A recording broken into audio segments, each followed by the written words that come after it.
compte sur le bout des doigts. Nous avons Stéphanie Galoula de Défi qui est là. Nous serons rejoints par Laetitia Germis du CDH. Quant aux invités, Michel Koutenda-Kana, Germain Mougué-Mangago, Ali Guissé, respectivement du PS et du PTB, ils se sont excusés parce qu'ils ont d'autres engagements.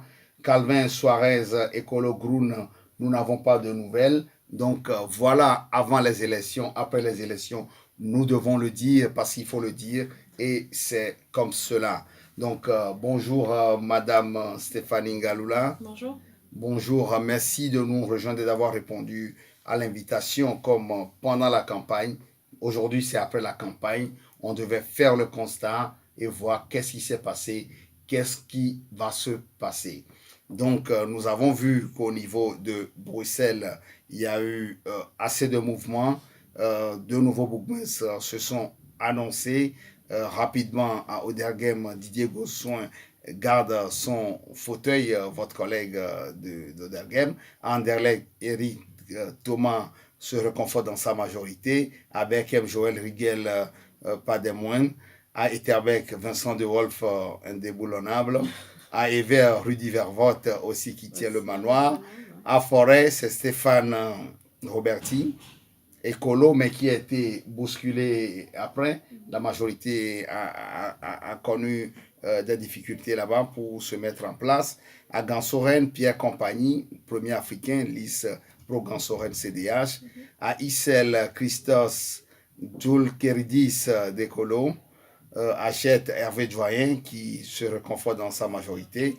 À Koukelberg, M. Pivin s'en va au profit de Ahmed Laouej du PS. À Molenbeek, Catherine Moreau et Vince François Skepmans.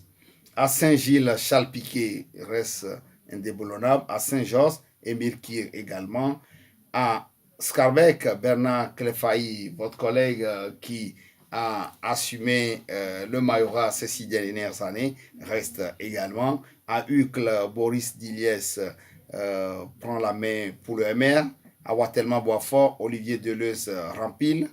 À Oloué-Saint-Lambert, Olivier Méguin, votre président national, en attendant les prochaines élections à Défi, garde le majorat à Oloué-Saint-Lambert. Et à Oloué-Saint-Pierre, Benoît Cérès est reconduit pour une deuxième fois dans son majorat. Ceci étant dit, ce qui nous intéresse, nous, à Soulabra Palab, c'est le score des Africains, des Afrodescendants et les différentes majorités et le poids de ces Africains dans ces différents hémicycles, puis-je dire, ici à Bruxelles. Nous savons que dans les différentes listes, le constat est amer.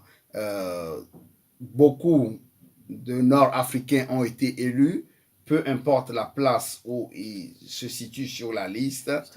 Et les candidats d'origine subsaharienne, le subsahélien, ne se sont pas vraiment fait élire. On peut dire même que c'est un fiasco. On peut voir un par-ci, un par-là.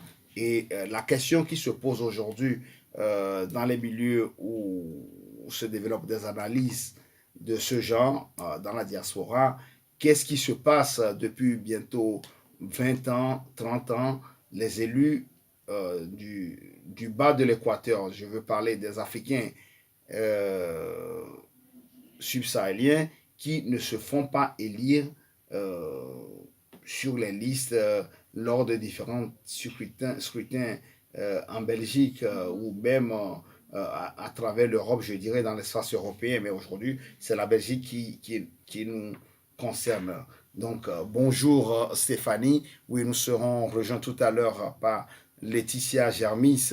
Nous allons demander une courte pause musicale pour nous retrouver dans nos affaires.